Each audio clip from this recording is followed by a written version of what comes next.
कैसे करना चाहिए बाबा हमें बता रहे हैं। पत्नी का बहुत आदर करना चाहिए। पत्नी लक्ष्मी होती है। घर में अगर लक्ष्मी का आदर नहीं होगा, लक्ष्मी का सम्मान नहीं होगा महाराज, तो फिर घर के देव चले जाएंगे। और ये हम नहीं कह रहे, बाबा कह रहे हैं कि जान प्रिया मेरी प्रिया है, तो कितना बड़ा आदर दिया, छोटा मोटा नहीं, बाबा लिख रहे हैं जान प्रिया आदर अति कीन्हा। भैया पत्नी केवल चौका चूल्हा करने के लिए नहीं है। तुम्हारी बुद्धि तो ऐसे कुछ होता, इसे बोलते हैं महाराज कि तुम्हारी बुद्धि तो इसी में फंसी रहती, तुम किसी लायक नहीं हो। और ये आप शब्द पत्नी को कभी नहीं बोलनी चाहिए, क्योंकि पत्नी आपकी अर्धांगिनी है। और जिस घर में पति पत्नी का सम्मान धरातल रहता है, समान रहता है महाराज, उस घर में भगवान आते हैं, उस घर में माता लक्ष्मी स्वयं चलकर आती है। और जिस घर में पति अपने पत्नी का सम्मान नहीं करता, उसे गाली बकता है, उसे इधर उधर की बातें सुनाता है, तो वो भी उचित नहीं है और उसका प्रभाव आपकी संतानों पर अवश्य पड़ेगा। इससे प्यारे हमारे यहाँ लिखा गया है कि अपनी पत्नी के अलावा किसी के ऊपर भी पत्नी जैसी दृष्टि, पत्नी जैसी चाल लेकर मत घूमो। मन में किसी के लिए भी पत्नी जैसा भाव कभी नहीं आना चाहिए। पत्नी जैसा भाव केवल पत्नी के लिए ही होना चाहिए। यही राम की आदर्श है। यही राम के देश में हो, तुम राम के देश में हो तो तुम्हें राम के आदर्शों का दर्शन करना होगा।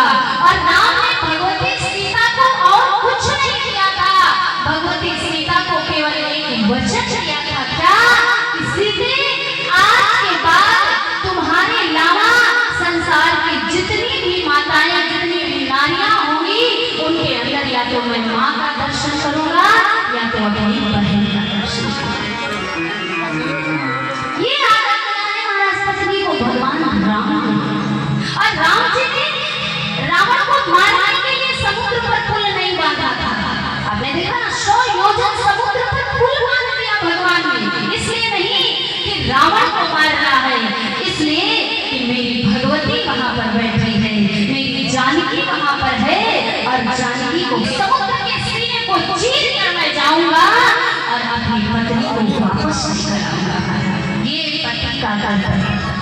इसलिए पूज्यपाद बाबा गोस्वामी लिख रहे हैं कि अपनी पत्नी का सदैव सम्मान करना, और जो पति अपनी पत्नी का सम्मान करता है महाराज, फिर उसके ऊपर भगवान की कृपा। बाबा ने लिखा, सो परिनार लीलार गुसाई तजो चौथ के चंद्र। ऐसा मत करो, क्यों? क्योंकि अगर दूसरी परिस्थिति के ऊपर तुम्हारी कुदृष्टि पड़ेगी तो तुम्हारे जीवन में वैसा ही कलंक लगेगा जैसा कलंक चौथ का चंद्रमा देखने से लग जाता है। इसलिए इस दोष से तुम मुक्त रहो। सम्मान अपनी पत्नी का करो, आदर सबका करो, लेकिन पत्नी जैसा भाव किसी के सामने नहीं रखो महाराज। ये हमारे आदर्श है, ये हमारे संस्कार। और बाबा बता रहे जान प्रिया आदर अति कीन्हा। बाबा ने बाबांग बिठा लिया, बाबांग ने आसन दिया। क्यों? क्योंकि अभी तो पत्नी बन गई है और पत्नी का स्थान पति के बाबांग में ही होता है। बाबा ने कहा, देवी आज बड़ी प्रसन्न लग रही हो। भगवती ने कहा, आज मैं प्रसन्न हूँ क्योंकि मुझे ऐसा अवसर मिला है। बाबा ने कहा, कैसा अवसर मिला, कोई बात चल रही है मन? मैया ने कहा, महाप्रभु की कथा जो सकल लोक हितकारी, सोई पूछन जहाँ शैल कुमारी। आज शैल राज की पुत्री शैल कुमारी बाबा शंकर से कथा पूछने जा रही। कौन सी कथा? ऐसी कथा जिसमें समस्त जगत का कल्याण छुपा हुआ है।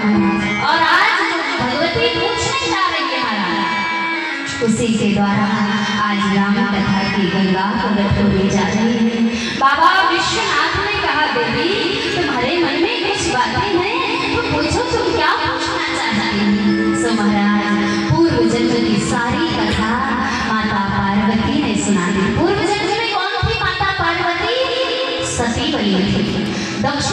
किया थी। सती के रूप में उन्होंने भगवान की परीक्षा ली। भगवान को देखकर बुद्धि में संदेह हो गया था, भ्रम हो गया था, और वो संदेह और भ्रम अभी भी उनके मन में बैठा। शरीर बदल गया लेकिन भ्रम वैसा ही है, संदेह वैसा ही चल रहा है।